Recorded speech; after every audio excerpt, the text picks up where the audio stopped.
Lonwabo's recipes. Lonwabo was a 10-year-old boy. He lived with his mother and grandmother.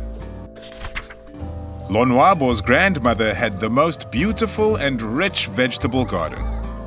He enjoyed helping his grandmother weed the garden and water the vegetables.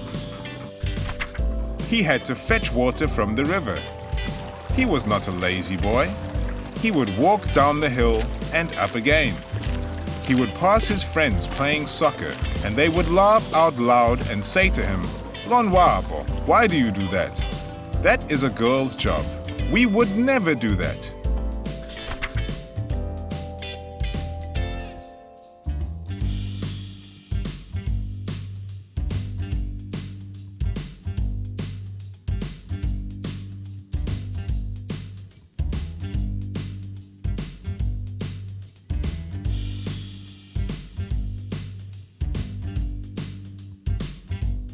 Lonwabo laughed them off and continued with his journey.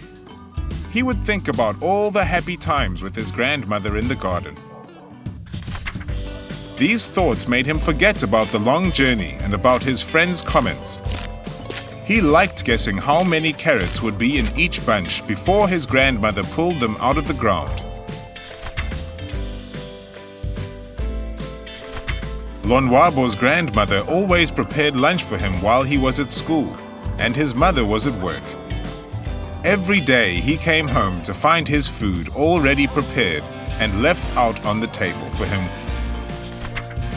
Immediately after taking off his school uniform, he sat at the table, said a little prayer, and began to eat.